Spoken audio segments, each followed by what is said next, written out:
ഈ നാവ് കൊണ്ട് അള്ളാഹുവിനെ ദിക്ർ ചെല്ലാനുള്ളതാണ്.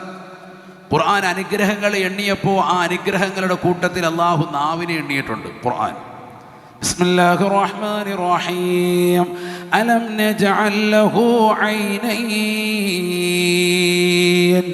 വലിസാനൻ വശഫതൈൻ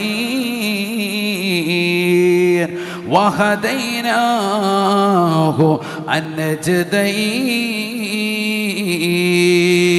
പരിശുദ്ധമായ ഖുർആനിലൂടെ അള്ളാഹു മനുഷ്യനോട് ചോദിക്കുകയാണ്, മനുഷ്യ മാനവാ, നിനക്ക് മനോഹരമായ രണ്ട് കണ്ണുകളെ നാം സമ്മാനിച്ചില്ലയോ? അലം നജഅൽ ലഹു ഐനൈൻ, രണ്ട് മനോഹരമാകുന്ന കണ്ണുകളെ നാം സമ്മാനിച്ചില്ലയോ? വലിസാനൻ, ഒരു നാവിനെയും സമ്മാനിച്ചില്ലയോ?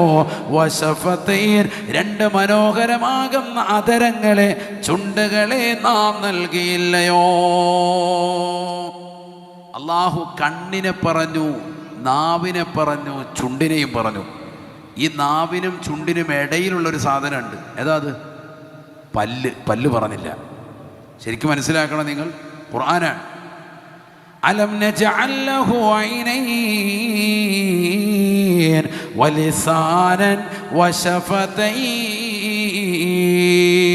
മനുഷ്യ, നിനക്ക് നാം രണ്ട് മനോഹരമാകുന്ന കണ്ണുകൾ നൽകിയില്ലയോ?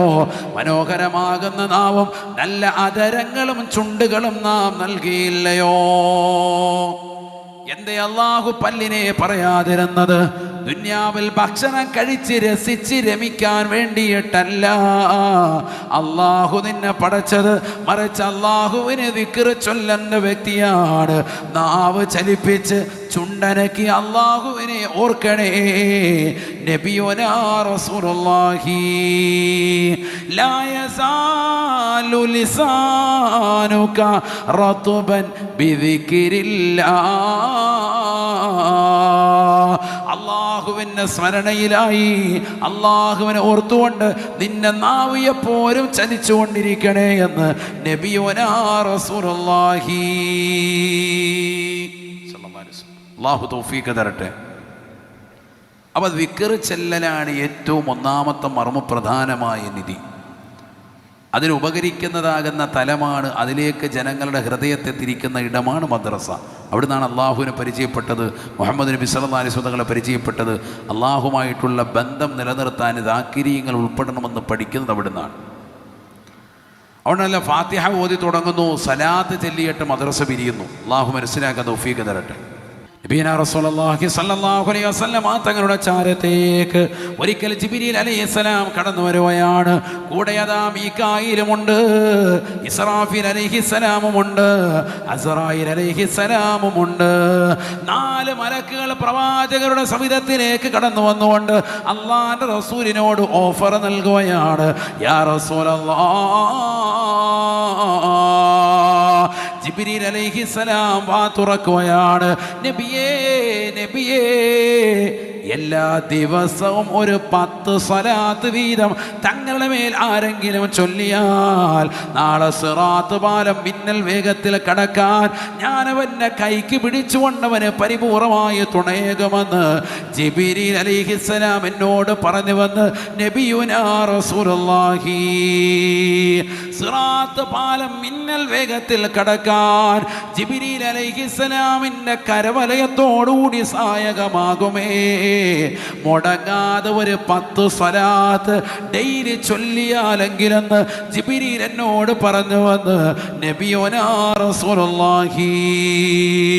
രണ്ടാമത്തെ വ്യക്തി മീകായിൽ അലൈഹിസ്സലാം എന്നുകൊണ്ട് പറയുകയാണ്, നബിയേ, തങ്ങളുടെ മേൽ ആരെങ്കിലും ഒരു 10 സ്വലാത്ത് ദിനേന മുടങ്ങാതെ ചൊല്ലിയാൽ നാളെ തങ്ങൾക്ക് അല്ലാഹു നൽകുന്ന ഹൗദുൽ കൗസറിൽ നിന്ന് അവനെ മതി വരുവോളം കുടിപ്പിക്കുന്നതാകുന്ന നീയത്ത് എന്നിലാണ്. അവൻ്റെ വയറ് നിറയ്ക്കുന്ന സംഗതി ഞാൻ ഏറ്റു റസൂലേ. ഞാനവനെ ഹൗദുൽ കൗസർ കുടിപ്പിക്കുമേ എന്ന് മീകായിൽ എന്നോട് വാഗ്ദാനം ചെയ്തുവെന്ന് നബിയുനാ റസൂലുള്ളാഹി. ആദരവായ പ്രവാചകർ സല്ലല്ലാഹു അലൈഹി വസല്ലം തങ്ങളുടെ മേലുൽ സലാത്ത് ചൊല്ലാൻ ഖുർആൻ തന്നെ കൽപ്പിച്ചതല്ലേ? സല്ലൂ അലൈഹി വസല്ലിമൂ തസ്ലീമാ. നിങ്ങൾ പ്രവാചകരുടെ മേൽ സ്വലാത്ത് സലാം ചൊല്ലൂ എന്നുള്ള ഖുർആനിന്റെ കൽപ്പന കേട്ടിട്ടുള്ള മുസ്ലിമേ, ചന്ദ്രൂരിലുള്ള പ്രിയപ്പെട്ട ഉമ്മ, നീ എത്ര സ്വലാത്ത് ആ പ്രവാചകരുടെ മേൽ ചൊല്ലുകയുണ്ടായി? നീ ജീവിച്ച കാലം മുതൽ ഇതുവരെ നീ ഒന്ന് കണക്കുകൂട്ട്. ലക്ഷങ്ങൾ ചൊല്ലി തീർത്ത ആളുകളില്ലേ? റസൂലുള്ളാഹിയെ സ്വപ്നത്തിലൂടെ കണ്ടവരില്ലേ?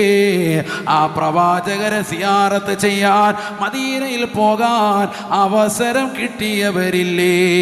അല്ലാഹുവിന്റെ റസൂലിന്റെ മേൽ 10 സ്വലാത്ത് മുടങ്ങാതെ കൃത്യമായി ചെയ്താൽ മീകായിൽ അലൈഹിസ്സലാം റസൂലുള്ളാഹിയോട് പറയുകയാണ്, തങ്ങൾക്ക് നൽകപ്പെടുന്ന ഹൗദുൽ കൗസറിൽ നിന്ന് അവന് ഞാൻ പാനം ചെയ്യാൻ അവസരം കൊടുക്കുമേ എന്ന് മീകായിൽ എന്നോട് പറഞ്ഞു വന്ന് നബിയുനാ റസൂലുള്ളാഹി.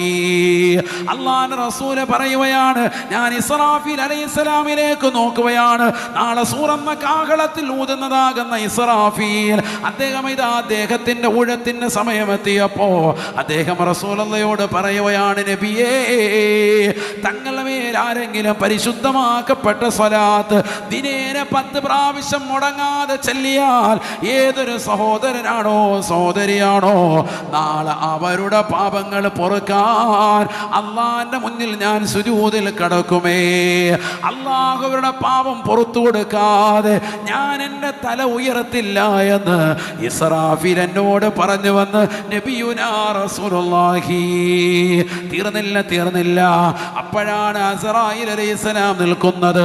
ലോക ജനതയുടെ മുഴുവൻ റൂഹിനെ പിടിക്കാൻ അള്ളാഹു അവസരം നൽകിയ വ്യക്തിയല്ലേ അസ്റായീൽ അലൈഹിസ്സലാം. അസ്റായീൽ അലൈഹിസ്സലാം അള്ളാഹുവിന്റെ റസൂലിനോട് പറയുകയാണ്, നബിയേ, തങ്ങളെ സ്നേഹിച്ചുകൊണ്ട് തങ്ങളോടുള്ള അനുരാഗം വെച്ചുകൊണ്ട് തങ്ങളുടെ മേൽ മുടങ്ങാതെ സ്വലാത്ത് ചെല്ലുന്ന ഏതൊരു സത്യവിശ്വാസിയുണ്ടോ? പരിശുദ്ധമായ റബീഉൽ അവ്വൽ മാസത്തിൽ മാത്രമല്ല, ജീവിതം മുഴുവനും അതാ 10 സ്വലാത്ത് ചെല്ലുകയാണ്. നബിദിന ആഘോഷത്തിന്റെ പേരിൽ മാത്രമല്ല, നബി ആഘോഷമാ. ആ പ്രവാചകരോടുള്ള മഹബ്ബത്താണ്. ആ പ്രവാചകർ ഈ ദീന് കൊണ്ടുവന്നവരല്ലേ? രാപ്പകൽ അധ്വാനിച്ചവരല്ലേ? തൗഹീദിന്റെ വെളിച്ചം ലോകത്ത് മുഴുവനും പ്രസരണം നടത്തിയ വ്യക്തിയല്ലേ? നബുവത്ത് കിട്ടിയ തലം മുതൽ 40-ാമത്തെ വയസ്സ് മുതൽ ഉറങ്ങാതെ ഉറക്കമൊഴിച്ചുകൊണ്ട് 23 വർഷങ്ങൾ കൊണ്ട് ലോക ജനതയ്ക്ക് മുഴുവനും പരിശുദ്ധ ഇസ്ലാം എത്തിച്ചതായ വ്യക്തിയല്ലേ? എല്ലാ ദ്വീപുകളിലേക്കും ഉപദ്വീപുകളിലേക്കും പരിശുദ്ധ ഇസ്ലാമിന്റെ പ്രസരണം എത്തിയില്ലേ? ആ പ്രവാചകരാകുന്ന തങ്ങളുടെ മേല് ആരെങ്കിലും 10 സ്വലാത്ത് മുടങ്ങാതെ കൃത്യമായി ചൊല്ലിയാൽ അംബിയാ മുർസലീങ്ങൾ റൂഹ് പിടിച്ചതുപോലെ വളരെ മയത്തോടു കൂടിയായിരിക്കും ഞാനവന് റൂഹ് പിടിക്കുക എന്ന് അസ്റായീൽ എന്നോട് പറഞ്ഞു വന്നു നബിയുനാ റസൂലുള്ളാഹി. പഠിച്ചു വെക്കണേ പ്രിയപ്പെട്ട മുസ്ലിമേ, റബീഉൽ അവ്വൽ മാസം കഴിഞ്ഞു പോയാലും ആ റസൂലുള്ളാഹിയെ മറക്കല്ലേ. ആ പ്രവാചകരാണ് ഈ ലോകത്തേക്ക് പരിശുദ്ധമായി ഇസ്ലാമിന്റെ പ്രസരണം നടത്തിയിട്ടുള്ളത്, നമുക്ക് തൗഹീദിന്റെ വെളിച്ചം പകർന്നു നൽകിയിട്ടുള്ളത്. അല്ലാഹു തൗഫീഖ് നൽകട്ടെ. അതുകൊണ്ട് ലാ ഇലാഹ ഇല്ലല്ലാഹ് ചൊല്ലുന്നതിനോടൊപ്പം തന്നെ സ്വലാത്ത് അധികരിപ്പിക്കണം. അല്ലാഹു തൗഫീഖ് നൽകട്ടെ. അതിലാർക്കും അഭിപ്രായ വ്യത്യാസമില്ലല്ലോ. എല്ലാ മുസ്ലിമീങ്ങളും ഏറ്റെടുക്കേണ്ടതാണ്. എല്ലാ മോമിനീങ്ങളും ഒന്നടങ്കം ചൊല്ലിത്തീർക്കേണ്ടതാണ് സ്വലാത്ത്. അല്ലാഹു തൗഫീഖ് നസീബാക്കുമാറാവട്ടെ. ഒരു 10 സ്വലാത്ത് ചെല്ലുന്നവൻ്റെ നേട്ടമാണ് ഇപ്പോൾ ഈ പറഞ്ഞത്. അതിൽ കൂടുതൽ ചെല്ലണ്ടേ ചൊല്ലിക്കോ, എത്ര ചൊല്ലിയാലും അത്രയും ഖൈർ. അല്ലാഹു തൗഫീഖ് നൽകട്ടെ. നമുക്കൊക്കെ ഒരുപാട് പ്രയാസങ്ങളുണ്ട്, മാനസികമാകുന്ന വിഷമങ്ങളുണ്ട്, ബുദ്ധിമുട്ടുകളുണ്ട്. അതൊക്കെ നീങ്ങാൻ കാരണമാണ് സ്വലാത്ത്. മഹാനാകുന്ന ഉബയ്യ് ഇബ്നു കഅബ് റളിയല്ലാഹു അൻഹു സ്വഹാബിയാണ്. അല്ലാഹുവിന്റെ റസൂലിന്റെ ചാരത്ത് വന്നുകൊണ്ട് നബി തങ്ങളോട് പറയുന്നു, നബിയേ, ഞാൻ സ്വലാത്ത് ചൊല്ലാൻ ലക്ഷ്യം വെക്കുന്നു ഹബീബേ. എൻ്റെ ജീവിതത്തിൻ്റെതാകുന്ന 4 ഭാഗം തങ്ങളുടെ മേൽ സ്വലാത്ത് ചെല്ലാൻ വേണ്ടി നിയ്യത്ത് വെക്കുന്നു. എല്ലാ ദിവസവും ഞാൻ അങ്ങനെ ഒരു സമയം മാറ്റിവെക്കാൻ തയ്യാറാണ്. അല്ലാഹുവിന്റെ റസൂൽ പറയുകയാണ്, ഫൈൻ സിത്ത ഫഹുവ ഖൈറുൽ ലക. അധികരിപ്പിച്ചാൽ ഖൈറാണ്,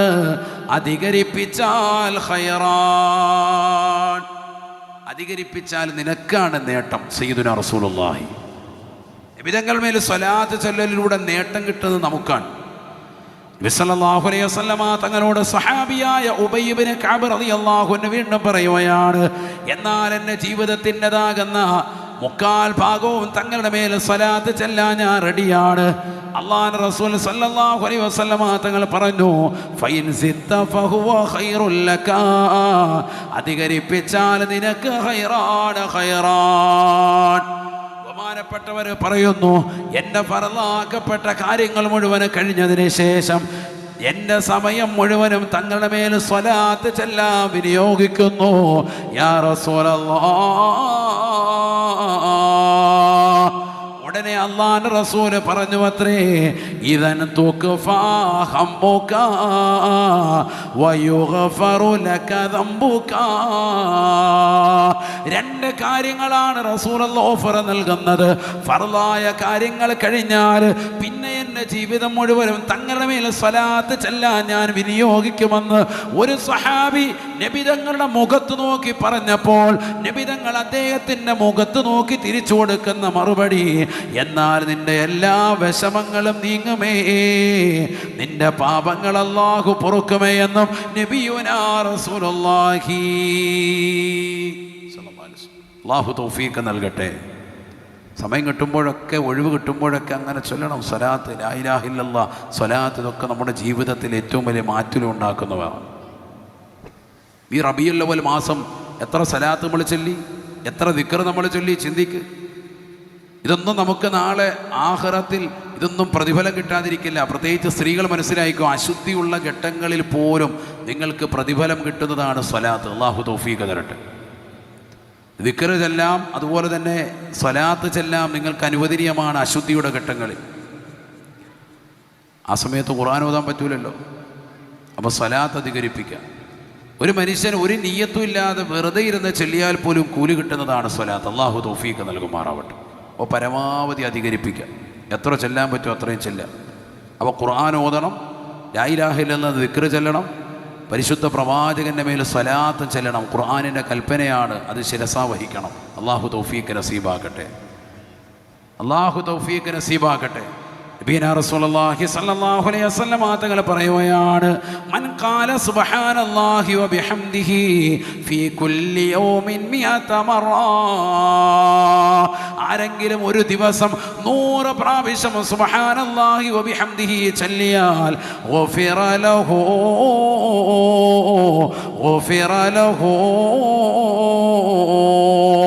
അവൻ്റെ പാപങ്ങൾ അല്ലാഹു പൊറുക്കുമേ എന്ന് നബിയുനാ റസൂലുള്ളാഹി. വളരെ എളുപ്പമുള്ള ദിക്റാണ് ഇതൊക്കെ. സുബ്ഹാനല്ലാഹി വബിഹംദിഹി ഒരു 100 ചൊല്ലിയ പാപങ്ങൾ അല്ലാഹു പൊറുക്കും. ഹദീസാണ്. ആർക്കാ നിഷേധിക്കാൻ പറ്റുക? ഒരാൾ നിഷേധിച്ചിട്ടുമില്ലല്ലോ. പക്ഷേ ഇന്ന് നമുക്ക് സംഭവിച്ച ഏറ്റവും വലിയ തെറ്റ്, സുന്നികൾക്ക് തന്നെ ഈ ദിക്റുകൾക്കൊക്കെ മാഹാത്മ്യം നമ്മൾ കളഞ്ഞു. ഇതൊന്നും വലിയ ശ്രേഷ്ഠതയില്ലാന്ന് മനസ്സിലാക്കി കളഞ്ഞു. അല്ലാഹു നമ്മളെ കാക്കുമാറാവട്ടെ. നല്ല ദുആകൾ അതൊക്കെ നമ്മൾ ഒഴിവാക്കി. റബ്ബനാ ആതിനാ ഫിദ്ദുനിയ ഹസന വഫിൽ ആഖിറതി ഹസനത്തും വഖിനാ അദാബന്നാർ. അല്ലാഹു ദുനിയാവിലും നന്മ നൽകണം, ആഖിറത്തിലും നന്മ നൽകണം, നരക ശിക്ഷയെ തൊട്ട് ഞങ്ങളെ നീ കാക്കണം. നബി സല്ലല്ലാഹു അലൈഹി വസല്ലം തങ്ങൾ പഠിപ്പിച്ച ദുആണ്. നിസ്കാരത്തിന് ശേഷം ഒന്നും ഈ ദുആ ആരും ചെയ്യുന്നില്ല, സ്വന്തമായി ചെയ്യുന്നില്ല, കൂട്ടമായിട്ടുമില്ല. റബ്ബനാ തഖബ്ബൽ മിന്നാ ഇന്നക അന്ത സമീഉൽ അലീം. പരിശുദ്ധ കഅബാലയം പടുത്തുയർത്തിയിട്ട് ഇബ്രാഹിം നബി അലൈഹിസ്സലാം ചെയ്ത ദുആണ്. മകൻ ഇസ്മായിൽ നബി അലൈഹിസ്സലാമാണ് ആമീൻ പറയുന്നത്. അല്ലാഹുവേ ഞങ്ങളിൽ ഇത് സ്വീകരിക്കണേ എന്ന്, നിസ്കാരം കഴിഞ്ഞിട്ട് അല്ലാഹുവേ നിസ്കാരം സ്വീകരിക്കണേ എന്ന് എത്ര പേർ ദുആ ചെയ്യുന്നുണ്ട്. ഇതൊക്കെ വളരെ ശ്രേഷ്ഠതയുള്ളതല്ലേ? എന്തിനാണ് മുസ്ലിം ഇതൊക്കെ ഇല്ലാതാക്കുന്നത്? ഇതൊക്കെ നിരർത്ഥകമാണ് പറയുന്നത് എന്തിനാണ്? ഈ ദുആകളൊക്കെ വളരെയേറെ മഹത്വമുള്ളതാണ്, പോരിശയുള്ളതാണ്. അല്ലാഹു തൗഫീഖ് നസീബാക്കട്ടെ. നമുക്കിന്ന് അർത്ഥമറിയാത്തതാകുന്ന പ്രാർത്ഥനകളൊക്കെ വലിയ സംഭവമായിട്ട് നമ്മൾ കാണുകയാണ്. അർത്ഥം അറിയാത്ത പ്രാർത്ഥന, അർത്ഥം അറിയാത്ത ദിക്ർ, ദുആ, അതൊക്കെയാണ് ഏറ്റവും വലുതായിട്ട് നമ്മളിന്ന് കാണുന്നത്. ഇന്നത്തെ സുന്നികളുടെ അവസ്ഥ അതാണ്. ഇതിൻ്റെ മഹത്വമൊക്കെ കളഞ്ഞു. ഈ സുബ്ഹാനല്ലാഹ്, അൽഹംദുലില്ലാഹ്, അല്ലാഹു അക്ബർ, ഇതിനൊന്നും ഒരു പ്രതിഫലമില്ല എന്ന് കരുതാണ്. നബീന റസൂലുള്ളാഹി സ്വല്ലല്ലാഹു അലൈഹി വസല്ലം തങ്ങളോട് ചോദിക്കുകയാണ്, വമാ സുബ്ഹാനല്ലാഹ്, ഒരു സുബ്ഹാനല്ലാഹയുടെ മഹത്വം ഒന്ന് പറയുമോ റസൂലേ, അറിയിക്കുമോ ഹബീബേ? ആദരവായ റസൂലുള്ളാഹി സ്വല്ലല്ലാഹു അലൈഹി വസല്ലം തങ്ങൾ പറയുകയാണ്, ഒരു സുബ്ഹാനല്ലാഹയുടെ മഹത്വം തംലഉ ബൈന സമാവാതി വൽ അർളീൻ, ഏഴാം ആകാശത്തിൻ്റെ മുകളിൽത്തട്ട് മുതൽ ഏഴാം ഭൂമിയുടെ അടിത്തട്ട് വരെ നിറയ്ക്കുമത്രേ അതിൻ്റെ പ്രതിഫലമെന്ന് നബിയുനാ റസൂലുള്ളാഹി. അല്ലാഹു തൗഫീഖ് തരട്ടെ. ഏഴാം ആകാശത്തിൻ്റെ മുകളിൽത്തട്ട് മുതൽ ഏഴാം ഭൂമിയുടെ അടിത്തട്ട് വരെ നിറയ്ക്കുന്ന പ്രതിഫലമാണ് ഒരൊറ്റ സുബ്ഹാനല്ലാഹ്ക്കുള്ളത്. നമ്മൾ എത്ര പേര് ചെല്ലുന്നുണ്ട്? പണ്ടൊക്കെ മഗ്‌രിബിന് മുമ്പ് പള്ളികളിൽ തന്നെ വന്നിരുന്നിട്ട് ഒരു കൂട്ടമായിട്ട് സുബ്ഹാനല്ലാഹി വബിഹംദിഹി സുബ്ഹാനല്ലാഹിൽ അളീം വബിഹംദിഹി അസ്തഗ്ഫിറുല്ലാഹ് ചൊല്ലിയിരുന്ന ആളുകൾ, കുട്ടികൾ ചെല്ലിയിരുന്നു, മദ്രസയിൽ പഠിക്കുന്ന കുട്ടികളൊക്കെ സ്വന്തമായി ചൊല്ലിയിരുന്നു, കൂട്ടമായി ചൊല്ലിയിരുന്നു. ഇന്ന് അതൊന്നും ഇല്ല, എല്ലാം ഒഴിവാക്കി.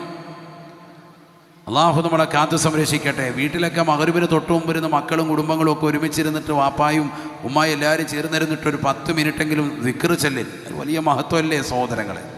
നമ്മൾ ആ പഴമയിലേക്ക് തിരിച്ചു വരണം. അള്ളാഹു തൗഫീഖ് നസീബാക്കട്ടെ. ഇന്ന് എല്ലാ സൗകര്യങ്ങളും നമുക്ക് വന്നു, പക്ഷേ ദീൻ നമ്മളെ കൈവിട്ടു പോവുകയാണ്. യുക്തിവാദത്തിലേക്ക് ആളുകൾ കൂടുകയാണ്, നിരീശ്വരവാദം കൂടി വരികയാണ്. അള്ളാഹു ഇല്ല എന്ന് പറയുന്നതാകുന്ന ആശയക്കാർ വർദ്ധിക്കുന്ന കാലഘട്ടം. അള്ളാഹു നമ്മുടെ മക്കളെ കാത്ത് സംരക്ഷിക്കുമാറാവട്ടെ.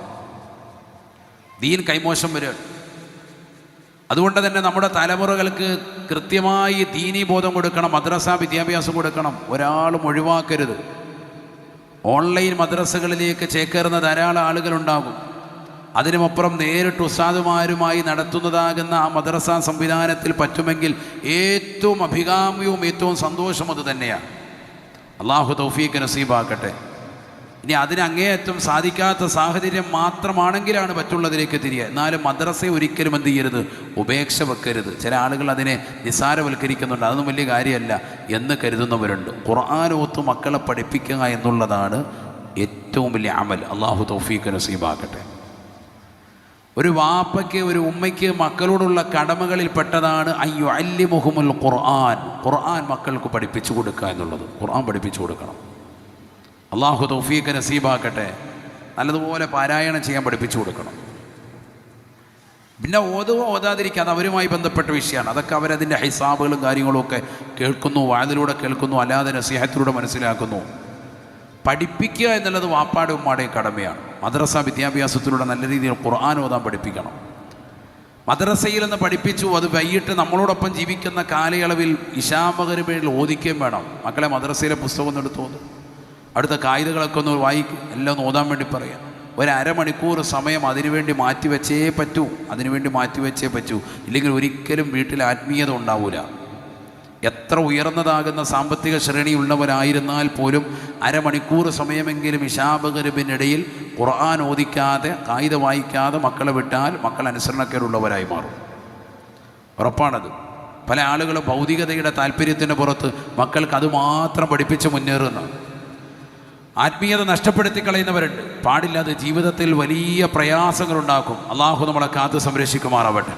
കാരണം പരിശുദ്ധ പ്രവാചകർ സല്ലല്ലാഹു അലൈഹി വസല്ലം തങ്ങൾ രാപ്പകൽ അധ്വാനിച്ചത് ഇതിന് വേണ്ടിയിട്ടാണ്. ഈ മദ്രസ വിദ്യാഭ്യാസത്തിലൂടെയൊക്കെ മക്കളെ നേടിയെടുക്കുന്നതാകുന്ന ഖുർആനികമാകുന്ന തലത്തിലൂടെയൊക്കെ നേടിയെടുക്കേണ്ടത് സൽ സ്വഭാവമാണ്. നല്ല സ്വഭാവശീലം ആളുകളിൽ ഉണ്ടാവണം. അതൊക്കെ പോയി. ഇന്നിപ്പോൾ ഒരു വണ്ടി ഇങ്ങനെ ഓടിച്ചുകൊണ്ടിരിക്കുന്നു. ഓടിച്ചിങ്ങനെ പോകുമ്പോൾ അല്പം നമ്മളൊന്ന് ഓവർടേക്ക് ചെയ്ത് മറ്റൊരു വണ്ടി ഒന്ന് ഓവർടേക്ക് ചെയ്ത് ഇങ്ങോട്ട് വരുമ്പോൾ തന്നെ ഓപ്പോസിറ്റ് വരുന്നതാകുന്ന വ്യക്തി അവന് കാണിക്കുന്നതാകുന്ന ചിഹ്നമേതാ, അപ്പോൾ തന്നെ വിരലിൻ്റെ ചിഹ്നം മാറി. ഒരു കൈ ഉയർത്തും, ആ കയ്യിൽ നിന്നൊരു വിരൽ, ഏത് വിരലാദ്യം പറയുന്നില്ല, ആ വിരലിങ്ങോട്ട് ഉയർത്തിയിട്ട് നേരെ ഇവനെ ചീത്ത വിളിക്കുക എന്ന് പറഞ്ഞാൽ നമ്മുടെ സ്വഭാവമാണ് ആ കാണുന്നത്. ഒന്നുമില്ല, അയാൾക്കത് സൈഡിൽ കൂടെ പോകാനുള്ള വഴി ഇട്ടിട്ടാണ് ഇവൻ ഓവർടേക്ക് ചെയ്തിട്ടുള്ളത്. എങ്കിൽ പോലും ആ വിരൽ കാണിക്കുന്നു, അശ്ലീലമാക്കപ്പെട്ട ഒരു വാക്ക് പറഞ്ഞുകൊണ്ടായിരിക്കും തുടങ്ങുന്നത് തന്നെ. അള്ളാഹു നമ്മളെ കാക്കുമാറാവട്ടെ. അള്ളാഹു നമ്മളെ കാത്ത് സംരക്ഷിക്കട്ടെ. ആലോചിച്ച് നോക്ക് നിങ്ങൾ. അപ്പോൾ എവിടെയാണ് മനുഷ്യന് നന്നാകൽ എവിടുന്ന ഉണ്ടായിട്ടുള്ളത്? ഈ മദ്രസയിലൂടെ 50 കൊല്ലമായിട്ട് നമ്മുടെ മദ്രസ നടക്കുന്നു, അല്ലെങ്കിൽ നമ്മുടെ സ്ഥാപനങ്ങളുണ്ട്. ഈ ദീനി സ്ഥാപനങ്ങൾ അല്ലെങ്കിൽ ദറസുകൾ, അറബി കോളേജുകൾ, യതീംഖാനകൾ ഏതെല്ലാം ആയിക്കോട്ടെ, സ്ഥാപനങ്ങളിലൂടെയൊക്കെ നമ്മുടെ മക്കൾ നേടിയെടുക്കേണ്ടുന്നത് ആത്മീയപരമാകുന്ന ഉയർച്ച, നല്ല സൽ സ്വഭാവം വരണം. ഇന്നക ലഅലാ ഖുലുഖിൻ അളീം. നബി സല്ലല്ലാഹു അലൈഹി വസല്ലമ തങ്ങളെക്കുറിച്ച് പറഞ്ഞത് തങ്ങൾ അതിമഹത്തായ സ്വഭാവ വിശേഷണത്തിന്മേലാണ്. സാധാരണ അറബികൾ പറയുക കരീം എന്നാണ് പറയുക. കരീം നല്ല മനുഷ്യൻ, നല്ല മനുഷ്യൻ, നല്ല ബഹുമാന്യൻ, നല്ല ആദരിക്കപ്പെടേണ്ടവൻ എന്ന അർത്ഥം വരുന്നതാകുന്ന കരീം എന്ന വാക്കാണ് പറയുക. അയാൾ നല്ല കരീമായ മനുഷ്യനാണ്, മാന്യനാണെന്നർത്ഥം. പക്ഷേ നബി സല്ലല്ലാഹു അലൈഹി വസല്ലമ തങ്ങളെക്കുറിച്ച് അള്ളാഹു ഖുർആനിൽ പറഞ്ഞത് ഇന്നക ലഅലാ ഖുലുഖിൻ അളീം, വലിയ മഹത്തായ സ്വഭാവ വിശേഷണത്തിന്മേലാണ് തങ്ങളുള്ളത്. കാരണം എന്താ? നബി സല്ലല്ലാഹു അലൈഹി വസല്ലമ തങ്ങൾ അതുപോലെ തന്നെ അത്യുത്തമ സ്വഭാവ വിശേഷണമുള്ള ആളാണ്.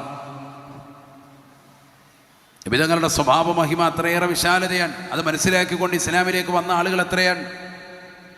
നബിയുനാ റസൂലുള്ളാഹി സ്വല്ലല്ലാഹു അലൈഹി വസല്ലമ തങ്ങൾ ഹിജ്റയുടെ 6-ാം വർഷം തൻ്റെ പ്രിയപ്പെട്ട അനുയായികളുടെ കൈവശം കത്ത് കൊടുത്തു വിടുകയാണ്. ലോകത്തിൻ്റെ വിവിധ ഭാഗങ്ങളിലുള്ള രാജാക്കന്മാരിലേക്ക് കത്ത് കൊടുക്കുകയാണ്. പരിശുദ്ധമാക്കപ്പെട്ട ഇസ്ലാമിലേക്ക് ക്ഷണിച്ചുകൊണ്ടുള്ള കത്താണ് നൽകുന്നത്.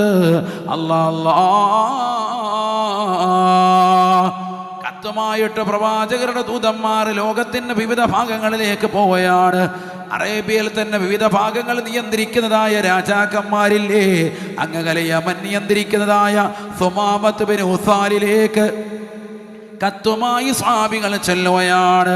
റസൂലുള്ളാഹി സ്വല്ലല്ലാഹു അലൈഹി വസല്ലമ തങ്ങൾ കൊടുത്തുവിട്ടതായ കത്ത് വായിച്ചിട്ട് സുമാമയതാ കത്ത് കീറിക്കളയുകയാണ്. നബി തങ്ങളോടുള്ള ദേഷ്യമാണ്. മുഹമ്മദ് എന്നെ ഇസ്ലാമിലേക്ക് ക്ഷണിച്ചിരിക്കുകയാണ്, അവനെ ഞാൻ കാണിച്ചു തരാമെന്ന് പറഞ്ഞ് ഉരിപ്പിടിച്ച ആളുമായി പ്രവാചകരെ വധിക്കാൻ മദീനയിലേക്ക് കടന്നു വന്നതായ സുമാമയെ പ്രവാചകന്റെ അനുയായികൾ പിടിച്ചു കെട്ടുകയാണ്. കൈകാലുകൾ ബന്ധിച്ചുകൊണ്ട് മദീന പള്ളിയിലെ തൂണിലേക്ക് കൊണ്ടുവന്ന് കെട്ടിയിടുന്നു. അല്ലാ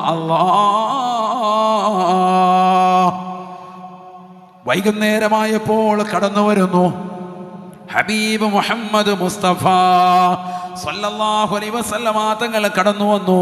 നബി തങ്ങളതാ അദ്ദേഹത്തിന്റെ മുഖകമലത്തിലേക്ക് നോക്കുമ്പോ നബി തങ്ങൾക്ക് മനസ്സിലായതൊരു സാദാസീത മനുഷ്യനല്ല, ഇദ്ദേഹം അങ്ങകലെ യമനിലുള്ള രാജാവാൻ. അദ്ദേഹത്തിന്റെ കെട്ടുകൾ അഴിച്ചുകൊണ്ട് അദ്ദേഹത്തെ സ്വതന്ത്രനാക്കാൻ പറയുകയാണ്. 3 ദിവസം അദ്ദേഹത്തിന് വേണ്ടുന്ന സുഭിക്ഷമാകുന്ന ഭക്ഷണം കൊടുക്കാൻ പറയുകയാണ്. നല്ല കൃത്യമായ ആഹാര പാനീയങ്ങൾ സ്വഹാബത്ത് എത്തിക്കുകയാണ്. ആദരവായ പ്രവാചകന്റെ സ്വഭാവം കണ്ടുകൊണ്ട് സുമാമത്ത് ബിൻ ഉസാൽ എന്ന് പറയുന്ന അവിശ്വാസിയാകുന്ന രാജാവ്, യമൻകാരുടെ രാജാവ് അന്താളിക്കുകയാണ്, അത്ഭുതം കൂറുകയാണ്. മുഹമ്മദിനെ വധിക്കാൻ വാളുമായി കടന്നു വന്ന മനുഷ്യനല്ലേ, ഇന്നിതാ മദീനയിൽ അദ്ദേഹത്തിന്റെ സൽക്കാരത്തിന് ഉടമയായി കഴിയുകയാണ്. ഓരോ ദിവസം വന്നുകൊണ്ട് നബി തങ്ങൾ ചോദിക്കുകയാണ്, മായിന്തക്കും യാ സുമാമ, എന്തുണ്ട് സുമാമ വിശേഷം, എന്തെങ്കിലും പ്രയാസമുണ്ടോ, ബുദ്ധിമുട്ടുണ്ടോ? അല്ലാഹുവിന്റെ റസൂല് വന്നുകൊണ്ട് 3 ദിവസം അദ്ദേഹത്തോട് കുശലാന്വേഷണങ്ങൾ നടത്തുകയാണ്. 3-ാമത്തെ ദിവസമായപ്പോ റസൂലുള്ളാഹിയോട് അദ്ദേഹം ആവശ്യപ്പെടുകയാണ്, മുഹമ്മദേ എനിക്കൊന്ന് കുളിക്കാൻ അല്പം സൗകര്യം ചെയ്തു തരുമോ? വെള്ളം കൊണ്ടുവരാൻ വേണ്ടി സ്വഹാബത്തിനോട് നബി തങ്ങൾ ആവശ്യപ്പെടുകയാണ്. വെള്ളം തയ്യാർ ചെയ്യപ്പെട്ടു. അദ്ദേഹം നല്ല വൃത്തിയിലൊന്ന് കുളിച്ച് വസ്ത്രം ധരിച്ചുകൊണ്ട് പ്രവാചകന്റെ സവിധത്തിലേക്ക് വരുകയാണ്. നബി തങ്ങളുടെ കൈക്ക് പിടിച്ചുകൊണ്ട് ഉറക്കെ ചെല്ലുകയാണ്, അശ്ഹദു അല്ലാ ഇലാഹ ഇല്ലല്ലാഹ് വഅന്നക മുഹമ്മദുർ റസൂലുള്ളാഹ്. ആരാധനക്കർഹൻ അല്ലാഹു അല്ലാതെ മറ്റാരുമില്ല പ്രവാചകരെ, അല്ലാഹുവിന്റെ റസൂലേ, തങ്ങൾ അല്ലാഹുവിന്റെ ദൂതനാണ്, റസൂലാണ്, ഞാനിതാ അംഗീകരിക്കുന്നു എന്ന് പറഞ്ഞ് പരിശുദ്ധ പ്രവാചകരുടെ തൃക്കരം പിടിച്ചുകൊണ്ട് ചുംബിച്ചുകൊണ്ട് പരിശുദ്ധ ഇസ്ലാം മതത്തിലേക്ക് കടന്നു വരുകയാണ്. നബി സല്ലല്ലാഹു അലൈഹി വസല്ലമ തങ്ങളുടെ സ്വഭാവം, ആ പ്രവാചകരുടെ പ്രിയപ്പെട്ട അനുയായികളുടെ സൽക്കാരം നേരിട്ട് കണ്ടതാകുന്ന സുമാമ അതുവരെ മനസ്സിൽ കൊണ്ടു നടന്ന എല്ലാ ആശയങ്ങളും എതിർക്കുകയാണ്. ബിംബങ്ങളെ ആരാധിച്ചിരുന്നവരാണ്, തല കുമ്പിട്ട് നടന്ന മനുഷ്യനാണ്. അതാ തല ഉയർത്തിപ്പിടിച്ച് ഇസ്ലാമിൻ്റെ ആളായി മാറുകയാണ്. റസൂലുള്ളാഹിയോട് പറയുന്ന നബിയേ, എനിക്കതാ പരിശുദ്ധമാക്കപ്പെട്ട ഉംറ ചെയ്യാൻ ആഗ്രഹമുണ്ട്, എനിക്ക് മക്കയിലേക്ക് പോകാനുള്ള അനുവാദം നൽകിയാലും റസൂലേ.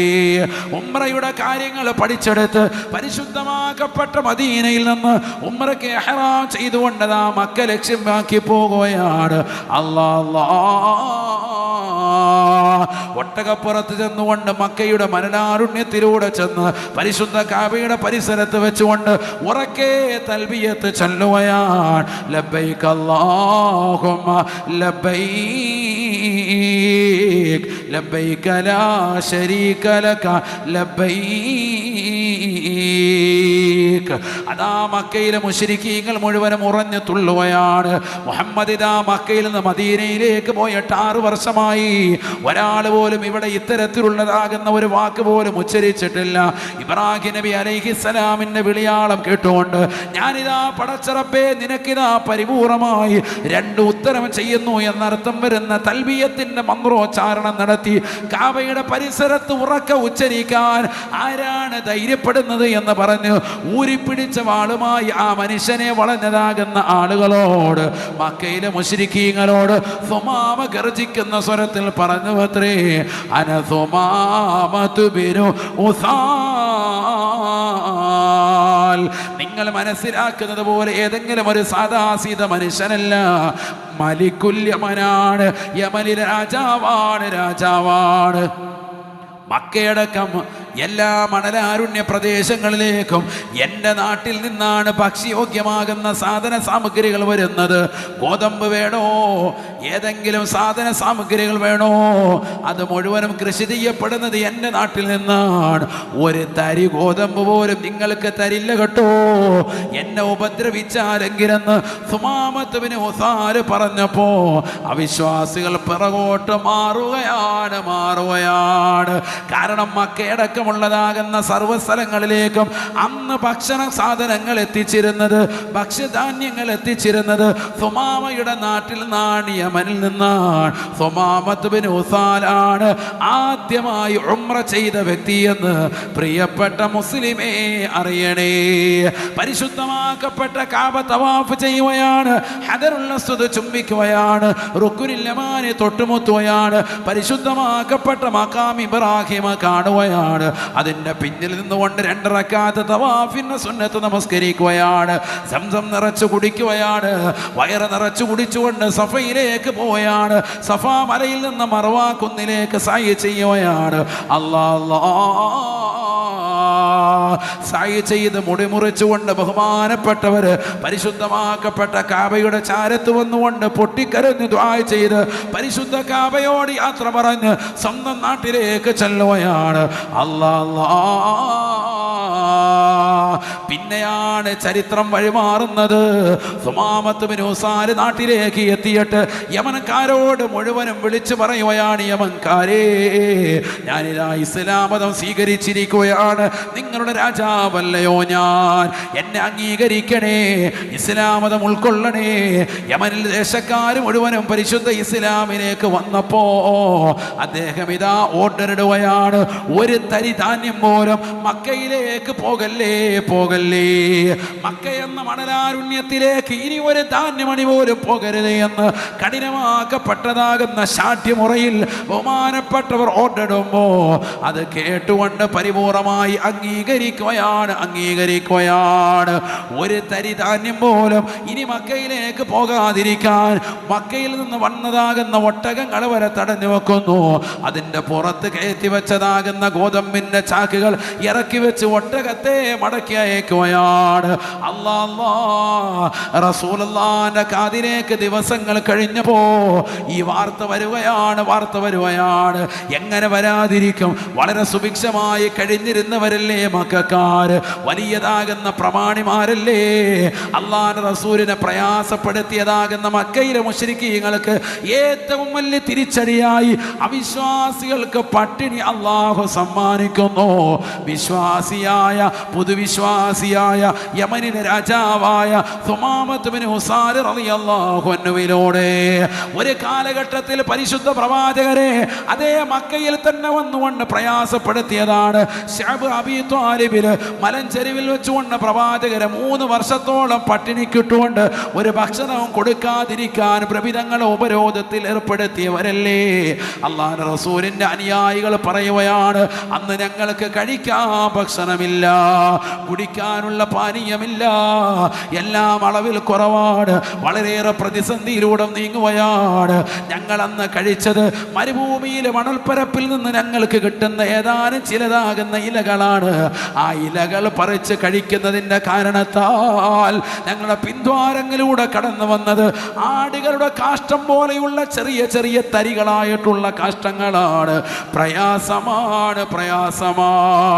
3 വർഷത്തോളം ദുഃഖിച്ചതാകുന്ന പ്രവാചകർ, ആ പ്രവാചകരെ പ്രയാസപ്പെടുത്തിയതാകുന്ന മക്കയിലെ മുശ്രിക്കീങ്ങൾ, അവസാനം മക്ക വിട്ട് മദീനയിലേക്ക് ഹിജ്റ പോയ പ്രവാചകർ 6 വർഷങ്ങൾക്ക് ശേഷം ആ പ്രവാചകന്റെ കൈക്ക് പിടിച്ചുകൊണ്ട് പ്രവാചകന്റെ സ്വഭാവം കണ്ട്, റസൂലുള്ളാഹിന്റെ സൽസ്വഭാവം കണ്ട് ഇസ്ലാമിലേക്ക് കടന്നു വന്ന സുമാമത്ത് ബിൻ ഉസാൽ പരിശുദ്ധമായ ഉംറ നിർവഹിച്ച് തിരിച്ച് നാട്ടിലെത്തിയിട്ട് യമനി ദേശക്കാരോട് കൽപ്പിക്കുകയാണ്, ഇനി ഒരു ധാന്യമണി പോലും മക്കക്കാർക്ക് കൊടുക്കരുത്.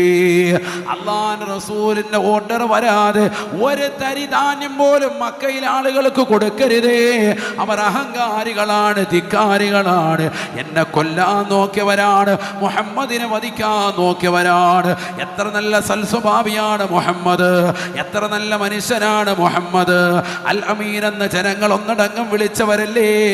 അവസാനം ഇസ്ലാമിന്റെ പ്രസരണവുമായി കടന്നു നിന്നപ്പോ ആ മുഹമ്മദ് മരണക്കാരനാണെന്ന് പറഞ്ഞുകൊണ്ട് ഒഴിവാക്കിയതാകുന്ന സമൂഹമല്ലേ, മജ്നൂനാണ്, ഭ്രാന്തനാണെന്ന് പറഞ്ഞവരല്ലേ, പട്ടിണിക്ക് വിട്ടുകൊണ്ട് പ്രയാസപ്പെടുത്തിയവരല്ലേ, ഉപരോധത്തിൽ ഏർപ്പെടുത്തിയവരല്ലേ, ആ പ്രവാചകരെ നാട് വിടാൻ വേണ്ടി ഓടിച്ചവരല്ലേ. അവർക്ക് പ്രയാസം കൊടുക്കൽ നിർബന്ധമാണ്.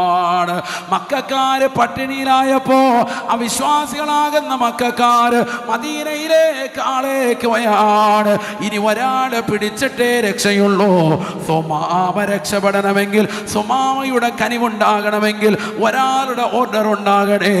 അത് ഹബീബായ റസൂലുള്ളാഹി സ്വല്ലല്ലാഹു അലൈഹി വസല്ലമ തങ്ങളുടെ കാരുണ്യമാണ്.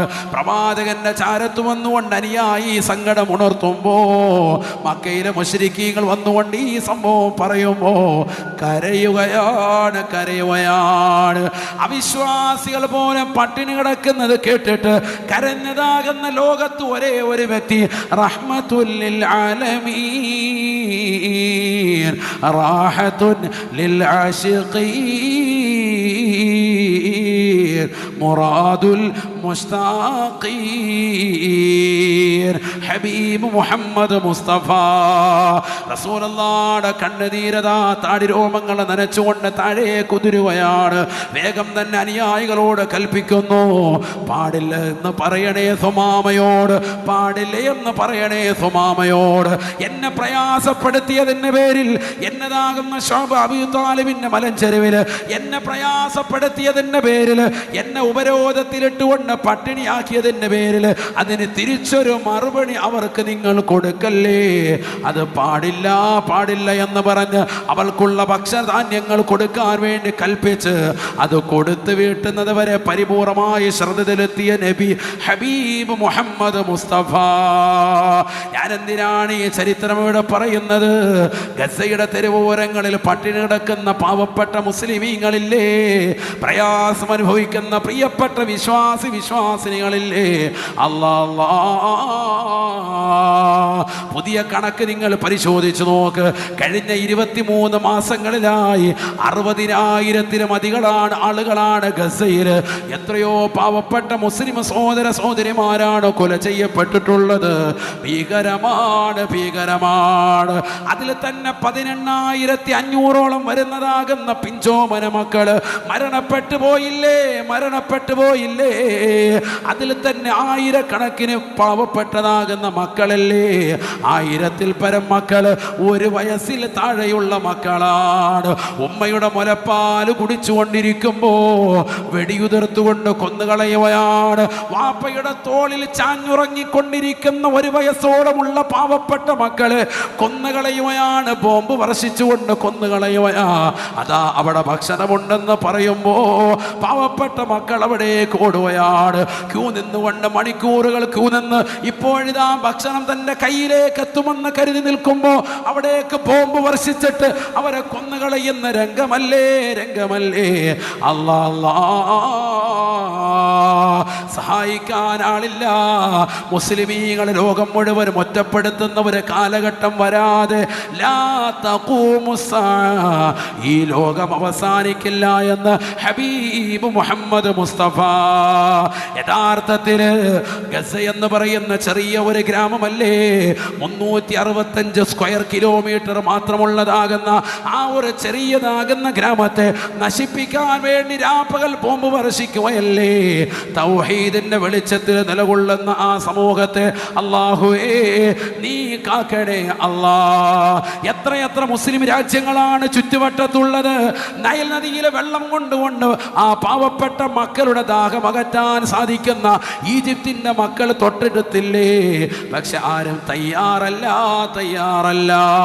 അല്ലാഹുവിന്റെ റസൂൽ പറഞ്ഞത് എത്ര ശരിയാണ്, ശരിയാണ്. അവസാന കാലഘട്ടം എത്തുമ്പോ ഈ ഉമ്മത്തിലേക്ക് ലോക ജനത മുഴുവനും കടന്നു വരുമത്രേ അവരെ ആക്രമിക്കാനെന്ന് നബിയുനാ റസൂലുള്ളാഹി. എന്തേ കാരണം? ഈ ഉമ്മത്തിന് സായികളായി വർത്തിക്കാൻ ആരുമില്ലാത്തതിന്റെ കാരണമെന്താണെന്ന് അന്ന് സ്വഹാബത്ത് നബി തങ്ങളോട് ചോദിക്കുമ്പോ അല്ലാഹുവിന്റെ റസൂൽ പറഞ്ഞ മറുപടി എന്തെന്നറിയുമോ? ഹുബ്ബുദ്ദുനിയാ, ഹുബ്ബുദ്ദുനിയാ, ദുനിയാവിനോടുള്ള സ്നേഹമാണ്, സ്നേഹമാ ഈ ഉമ്മത്തിന്റെ ഹൃദയത്തിൽ ഉണ്ടാവുക എന്ന് നബിയുനാ റസൂലുള്ളാഹി. അതുകൊണ്ട് തന്നെ മുസ്ലിമീങ്ങളെ സഹായിക്കാൻ ഒരൊറ്റ മനുഷ്യർ ആരും ഉണ്ടാവൂല. ഇപ്പൊ ഖത്തറിൽ ദോഹയിൽ കൊണ്ടുവന്ന് ബോംബിട്ടു. മറ്റുള്ള രാജാക്കന്മാരൊക്കെ അവിടെ വന്ന് കൈകൊടുത്ത് മുസാഫഹത്ത് ചെയ്ത് പിരിയുന്നതല്ലാതെ കാര്യത്തിന് നീക്കുപോക്കില്ല. ഒരാൾ പോലും ഇത് അപലപനീയമാണെന്ന് പറയുന്നില്ല. ശക്തമായ പ്രതിരോധം തീർക്കുന്നില്ല. ഇസ്രായേലിനോടൊരു ഭീഷണി പറയുന്നില്ല. ലോക പോലീസ് വഹിക്കുന്ന അമേരിക്ക അടക്കമുള്ളതാകുന്ന രാജ്യങ്ങളെ കൂട്ടുപിടിച്ചുകൊണ്ട് ഇത്തരത്തിലുള്ളതാകുന്ന നീചനൃത്യങ്ങൾ ജൂദായിസത്തിൻ്റെ ആളുകൾ നടത്തുമ്പോൾ പ്രിയപ്പെട്ട മുസ്ലിമീങ്ങളെ, മുസ്ലിം രാഷ്ട്രങ്ങൾ എത്രയാണ്? 50 ദശലക്ഷത്തിലധികം സൈന്യവ്യൂഹമുള്ളതാകുന്ന രാജ്യങ്ങളടക്കം മുസ്ലിം രാജ്യങ്ങൾക്കുണ്ട്. പക്ഷെ ആരും തയ്യാറാകുന്നില്ല. എന്താ കാരണം? ഹുബ്ബുദ്ദുനിയ, ദുന്യാവിനോടുള്ള സ്നേഹം. അവനവൻ്റെ കാര്യം നോക്കി നടക്കണം. വിധങ്ങൾ പറഞ്ഞതാണെന്ന് യൂശിക്കുൽ ഉമമു അൻ തദാഅ അലൈക്കും കമാ തദാഅൽ അഖിലതു ഇലാ ഖസ്അതിഹാ. മനോഹരമാകുന്ന ഭക്ഷണത്തളികയിലേക്ക് ആളുകൾ കൈയിട്ട് വിശന്ന് വലഞ്ഞ ആളുകൾ കാർന്ന് തിന്നുന്നത് പോലെ ലോക ജനത മുസ്ലിമീങ്ങളെ കാർന്ന് തിന്നാൻ വേണ്ടി കടന്നു വരുന്ന ഒരു കാലഘട്ടം വരും. മുഹമ്മദ് റസൂലുള്ളാഹി. അവ സഹാബത്ത് ചോദിച്ചു, അമിൻ ഖില്ലത്തിൻ നഹ്രി യൗമ ഇദിൻ യാ റസൂലല്ലാഹ്, അന്ന് ഞങ്ങൾ എണ്ണത്തിൽ കുറവായത് കൊണ്ടാണോ അങ്ങനെയൊക്കെ സംഭവിക്കുക? നബി തങ്ങൾ പറഞ്ഞു, ലാ ബൽ അൻതും കസീറുൻ, നിങ്ങൾ ഒരുപാട് ആളുകളുണ്ട്. 50 ദശലക്ഷത്തിലധികം സൈന്യവ്യൂഹം നിങ്ങൾക്കുണ്ട്. വലിയതാകുന്ന പട്ടാള ക്യാമ്പുകളുണ്ട്, വലിയതാകുന്ന ഡിഫൻസിൻ്റെ ആളുകളുണ്ട്. പക്ഷെ ഒരു കാര്യമില്ല, ഒരു കാര്യമില്ല. നിങ്ങൾ നോക്കി, ഇസ്രായേലിൻ്റെ ഡിഫൻസിൻ്റെ സൈനികർ പാവപ്പെട്ടതാകുന്ന ഫലസ്തീനി പെൺകുട്ടികളെ കൊന്നുകളഞ്ഞിട്ടോ അല്ലാതെയോ അവരുടെ അടിവസ്ത്രമിട്ടുകൊണ്ട് നൃത്ത നരങ്ങുകളിൽ ഏർപ്പെടുന്നതിൻ്റെ ചിത്രം വരെ ടിക്ടോക്കിലൂടെ വൈറലായിക്കൊണ്ടിരിക്കുകയാണ്. അള്ളാഹു നമ്മളെ കാത്ത് സംരക്ഷിക്കട്ടെ. എവിടേക്കാണ് ലോകം പോകുന്നത്? മനുഷ്യൻ്റെ അഭിമാനത്തെ പിച്ച് ചിന്തുകയാണ്. അവരുടെ സമ്പത്തില്ലാതാക്കുന്നു, അവരുടെ ശരീരത്തിന് ഭീഷണിയാകുന്നു, അവരുടെ അഭിമാനത്തെ പോലും കളങ്കപ്പെടുത്തുന്നു. യഥാർത്ഥത്തിൽ 1948 പാരീസിൽ വെച്ചുകൊണ്ട് ഐക്യരാഷ്ട്രസഭ ഒരു യോഗം കൂടിയിട്ട് അവരെല്ലാവരും കൂടി ഒന്നടങ്കം ഐക്യകണ്ഠേന തീരുമാനത്തിലെത്തി, ഇനി മനുഷ്യൻ്റെതാകുന്ന അവകാശങ്ങളെ ധ്വംസിക്കപ്പെടാൻ പാടില്ല, മനുഷ്യൻ എന്ന നിലയ്ക്ക് പരിഗണന കൊടുക്കണം, അതിനൊരു മനുഷ്യാവകാശ ദിനം നമുക്കുണ്ടാവണം. അങ്ങനെ അവർ പ്രഖ്യാപിച്ചു, ഡിസംബർ 10 ഇനി മുതൽ മനുഷ്യാവകാശ ദിനമായി പ്രഖ്യാപിക്കാം. Universal declaration of human rights, മനുഷ്യൻ്റെതാകുന്ന അവകാശങ്ങളെ പരിപൂർണമായി പരിഗണിക്കാൻ വേണ്ടി ഒരു ദിനം അതിനുവേണ്ടി പ്രത്യേകമായി മാറ്റിവെച്ചു, ഡിസംബർ 10. 48 നടന്ന യോഗത്തിന് ശേഷം 1950 മുതൽക്ക് ഡിസംബർ 10 മനുഷ്യാവകാശ ദിനം നിലവിൽ വന്നു. ഇപ്പോൾ 2025 വരുന്നു ഡിസംബർ 10.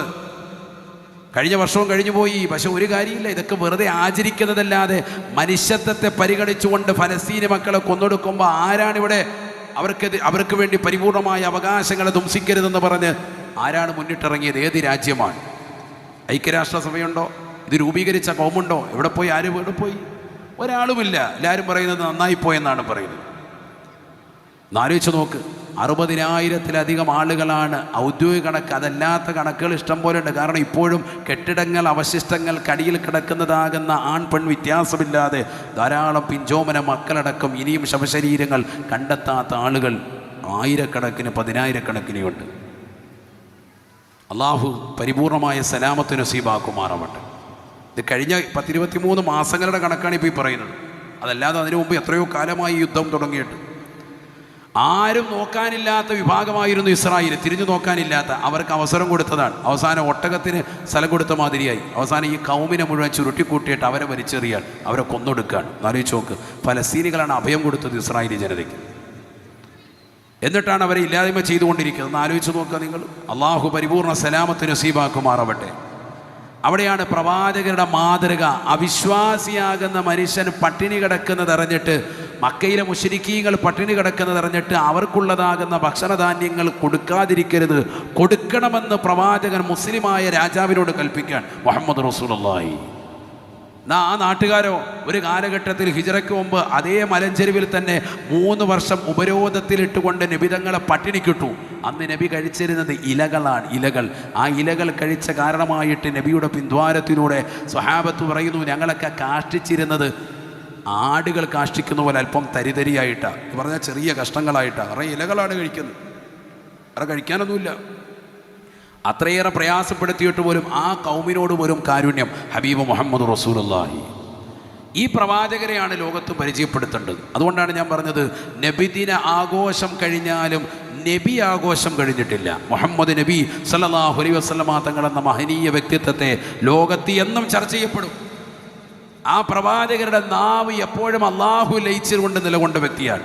അതുകൊണ്ടാണല്ലോ കാണാം, വഖൽബുഹു ലം യനം വൽ ഐനു ഖദ് നഅസത്. നബി സല്ലല്ലാഹു അലൈഹി വസല്ലമ തങ്ങളുടെ ഖൽബ് ഒരിക്കലും ഉറങ്ങിയിരുന്നില്ല. കണ്ണ് ചിലപ്പോൾ ഇങ്ങനെ അടഞ്ഞിട്ടുണ്ടാകും. രാത്രി ഉറങ്ങുന്ന സമയത്ത് വന്ന് നോക്കുമ്പോൾ കണ്ണിങ്ങനെ അടഞ്ഞിട്ടുണ്ടാകും. പക്ഷേ ഖൽബ് എപ്പോഴും അല്ലാഹ് അല്ലാഹ് അല്ലാഹ് ചിന്തയിലാണ്. നമ്മളും അതിലേക്ക് തിരിഞ്ഞാൽ മാത്രമേ നന്നാവുള്ളൂ. അതാണ് ഞാൻ പറഞ്ഞതിൻ്റെ മൊത്തത്തിലുള്ള ടോട്ടൽ ആശയം. നമ്മൾ ഈ ദുനിയാവിൻ്റെ പിറകെ പോയിട്ട് കാര്യമില്ല. ദുനിയാവിലെ ഏറ്റവും വലിയ നിധി സ്വർണ്ണമല്ല. ഇപ്പോൾ സ്വർണ്ണത്തിൻ്റെ വില എവിടെ എത്തി? 1 ഗ്രാമിന് 10,200 എത്തിയിരിക്കുകയാണ്. അള്ളാഹു നമുക്ക് സമാധാനം നസീബാക്കട്ടെ. നമ്മളതിനെ വലിയ മൂല്യമായിട്ട് കാണുന്നത് കൊണ്ടാണ് അതിനിങ്ങനെ കൂടിക്കൊണ്ടിരിക്കുന്നത്. ആര് സ്വർണം വാങ്ങാതിരുന്നിരുന്ന് നോക്കട്ടെ, ഇങ്ങ് പോരും. നമ്മളിപ്പോൾ വീണ്ടും നിക്ഷേപമായിട്ട് അതിനെ കണക്കാക്കിയിട്ട് ഇന്നും വാങ്ങിച്ച് ലോക്കറിൽ സൂക്ഷിക്കുന്ന ആളുകളുണ്ട്. പള്ളിയുടെ മാസവരി ചോദിക്കുമ്പോഴില്ല എന്ന് പറയാൻ ആളുകളുണ്ട്. പക്ഷേ ഇത്തരത്തിലുള്ളതാകുന്ന സാധനങ്ങൾ വാങ്ങിച്ചു കൂട്ടാൻ വേണ്ടി ഇഷ്ടംപോലെ ലക്ഷക്കണക്കിന് സമ്പാദ്യം നമ്മുടെ കൈവശമുണ്ട്. ഇതൊന്നുമല്ല നിധി. നിധി എന്ന് പറയുന്നത് പ്രവാചകൻ സല്ലല്ലാഹു അലൈഹി വസല്ലമ തങ്ങൾ ചൊല്ലിത്തീർത്ത, നബിതങ്ങൾ ഓതിത്തീർത്ത ഖുർആനുമായിട്ടുള്ള ബന്ധം സ്ഥാപിക്കാനും നബിതങ്ങൾ ചൊല്ലിത്തീർത്തിട്ടുള്ള ലാ ഇലാഹ ഇല്ലല്ലാഹ് എന്ന തൗഹീദിൻ്റെ വചനത്തോടുള്ള പ്രതിബദ്ധതയും കാത്തു സൂക്ഷിച്ച് മനോഹരമാകുന്ന ജീവിതം നയിച്ച് നാവിനെ സംരക്ഷിച്ചുകൊണ്ട് നിലകൊള്ളലാണ് ദുനിയാവിൻ്റെ നിധി എന്ന് സയ്യിദുനാ റസൂലുള്ളാഹി സ്വല്ലല്ലാഹു അലൈഹി വസല്ലം. അതാണ് വിജയിക്കാനുള്ള ഏറ്റവും വലിയ കവാടം. അള്ളാഹു തൗഫീഖ് നസീബാക്കട്ടെ. ആ വിജയ കവാടത്തിലേക്കുള്ളതാകുന്ന തുടക്കമാണ് മദ്രസ. അതൊരിക്കലും അരികുവൽക്കരിക്കരുത്, അന്യവൽക്കരിക്കുകയും അരുത്. അതിനെ ചേർത്ത് നിർത്താൻ കഴിയണം. അള്ളാഹു തൗഫീഖ് നസീബാക്കട്ടെ. അള്ളാഹു തൗഫീഖ് നസീബാക്കട്ടെ. മനുഷ്യത്വത്തെ പരിഗണിക്കാൻ നമ്മൾ തയ്യാറാകണം. നബി സല്ലല്ലാഹു അലൈഹി വസല്ലമ തങ്ങൾ മഹാനാകുന്ന അബൂദർ അൽ ഗിഫാരി റളിയല്ലാഹു അൻഹു ഒരിക്കൽ വിളിച്ചിട്ട് പറയുന്നുണ്ട്, അബൂദർ ഗിഫാരി റളിയല്ലാഹുവിന് ബിലാൽ റളിയല്ലാഹുവിനെ കുറിച്ച് ഒരു കമൻ്റ് ഇട്ടു, ഒരു വാക്ക്. നീ കറുമ്പിയുടെ മകനാണെന്നൊരു വാക്ക് വിളിച്ചു. ബിലാൽ റളിയല്ലാഹുവിനു കറുത്ത വ്യക്തിയാണല്ലോ, നീഗ്രോ വംശജനാണ്. വർത്തമാനത്തിനിടയിൽ ഒരു വർത്തമാനം പറഞ്ഞു പോയി, നീ കറുമ്പിയുടെ മോനല്ലേ എന്ന് പറഞ്ഞ് സംസാരിച്ചു. വലിയ സഹാബിയാണ്, പ്രസിദ്ധനായ സഹാബിയാണ്. സഹാബത്തിൻ്റെ കൂട്ടത്തിൽ വളരെയേറെ പ്രായമുള്ള വ്യക്തിയാണ് അബൂദർ ഗിഫാരി റളിയല്ലാഹു അൻഹു. ഈ വാക്ക് നബിതങ്ങളുടെ കാതിലെത്തി. ബഹുമാനപ്പെട്ടവരെ ഇങ്ങനെ വിളിച്ചു എന്നറിഞ്ഞു. നബിതങ്ങളുടെ മുഅദ്ദിനിലെ ബിലാൽ റളിയല്ലാഹു അൻഹു നബി സല്ലല്ലാഹു അലൈഹി വസല്ലം തങ്ങൾ അബൂദർ ഗിഫാരി തങ്ങളെ വിളിച്ചിട്ട് പറഞ്ഞു, ഇന്നക മ്രുഉൻ ഫീക ജാഹിലിയ്യത്തുൻ, നീ ഒരു മനുഷ്യനാണ്, നിന്നിൽ ജഹാലത്ത് വിട്ടുമാറിയിട്ടില്ല, വിവരക്കേടിൻ്റെ അംശം നിന്നിൽ ഇപ്പോഴും ബാക്കിയുണ്ട് എന്ന് സയ്യിദുനാ റസൂലുള്ളാഹി സ്വല്ലല്ലാഹു അലൈഹി വസല്ലം. കാരണം വർണ്ണ വ്യത്യാസങ്ങൾക്ക് അതീതമായിട്ടുകൊണ്ട് പ്രവർത്തിക്കാൻ പരിശുദ്ധ പ്രവാചകൻ പഠിപ്പിക്കാൻ, ഉച്ചനീതത്വങ്ങളെ പരിപൂർണമായി തുടച്ചു നീക്കാൻ. അയാൾ കറുപ്പുള്ളവനല്ലേ, ആ കർമ്മ അങ്ങോട്ട് മാറി നിൽക്കും, വെളുപ്പുള്ളവൻ ഇങ്ങോട്ട് വാ എന്നുള്ളതാകുന്ന ഒരു സൗകര്യം ഇസ്ലാമിലില്ല. ഇന്ന് മുസ്ലിമാകുന്ന കറുത്ത വർഗ്ഗക്കാരന് നാളെ കാബയുടെ പരിസരത്ത് സ്ഥാനമാണ്, ഒന്നാമത്തെ സഫിൽ നിലനിൽക്കാൻ അവസരമാണ്. നബി സല്ലല്ലാഹു അലൈഹി വസല്ലം തങ്ങൾ ഈ ഒരൊറ്റ പറച്ചിലിൻ്റെ കാരണമായ അബൂദർ ഗിഫാരി റളിയല്ലാഹു അൻഹു പൊട്ടിക്കരഞ്ഞു. കരഞ്ഞു എന്ന് മാത്രമല്ല, പൊരുത്തം ചോദിക്കാൻ വേണ്ടി ഇശാ നമസ്കരിച്ചിട്ട് ബഹുമാനപ്പെട്ടതാകുന്ന ബിലാൽ റളിയല്ലാഹു അൻഹു തൻ്റെ വീട്ടിലേക്ക് പോകുന്ന വഴിയിൽ മണലാരുണ്യത്തിലൊരു ചെറിയ അനക്കം കാണുക. നോക്കുമ്പോൾ പെട്ടെന്ന് ഞെട്ടിപ്പോയി. നിലത്ത് കിടന്ന് മണ്ണിൽ കിടന്ന് തലവെച്ച് ഉരുളുകയാണ് മഹാനാകുന്ന അബൂദർ ഗിഫാരി റളിയല്ലാഹു അൻഹു. എന്നിട്ട് അദ്ദേഹം പറഞ്ഞു, അല്ലയോ ബിലാലെ, നിൻ്റെ കാലുകൊണ്ട്, കറുത്ത കാലുകൊണ്ട് എൻ്റെ തലയിൽ വെച്ച് ചവിട്ടി ഈ അബൂദറിൻ്റെ തലയും മരുഭൂമിയിലേക്കൊന്ന് അമർത്തിയിട്ടല്ലാതെ നിന്നെ ഞാൻ വിടൂല. കാരണം അഹങ്കാരിയാണല്ലോ ഞാൻ എൻ്റെ നാവ് കൊണ്ട് അറിയാതെ എന്ന് പറഞ്ഞു പോയി, നിന്നെക്കുറിച്ച് കറുമ്പിയുടെ മോനെന്ന് പറഞ്ഞു. അത് പ്രവാചകർ സല്ലല്ലാഹു അലൈഹി വസല്ലം തങ്ങൾ എന്നെ തിരുത്തി തന്നു. കാരണം വർണ്ണത്തിൻ്റെതാകുന്ന കാര്യം പറഞ്ഞുകൊണ്ട് ഇത്തരത്തിലുള്ള വാക്ക് പറയാൻ പാടില്ല എന്ന് പ്രവാചകൻ എന്നെ പഠിപ്പിച്ചതാണ്. അതുകൊണ്ട് ഞാനിത് നന്നാവാൻ തീരുമാനിച്ചു. അറിയാതെ വന്നുപോയി, നീ എനിക്ക് പൊരുത്തപ്പെട്ട് തരണം. നീ എൻ്റെ തലയിലേക്ക് നിൻ്റെ കാലുകൊണ്ടൊന്ന് ചവിട്ടിത്താഴ്ത്തി എന്നെ നീ പരിപൂർണമായി ഒന്ന് പരിഗണിക്കണം, എനിക്ക് പൊരുത്തം തരണമെന്ന് പറയാൻ. ബിലാൽ റളിയല്ലാഹു അൻഹു ചാടി ആ പ്രിയപ്പെട്ട സ്വഹാബിയെ കെട്ടിപ്പിടിച്ചിട്ട് പൊട്ടിക്കരഞ്ഞ ചരിത്രം ഹദീസിൻ്റെ ഗ്രന്ഥങ്ങളിൽ കാണാം. അല്ലാഹു തൗഫീഖ് നസീബാക്കട്ടെ. ഇതാണ് പരിശുദ്ധ ദീൻ. അതുകൊണ്ട് മനുഷ്യത്വത്തെ പരിഗണിക്കാൻ, മനുഷ്യനായി ജീവിക്കാൻ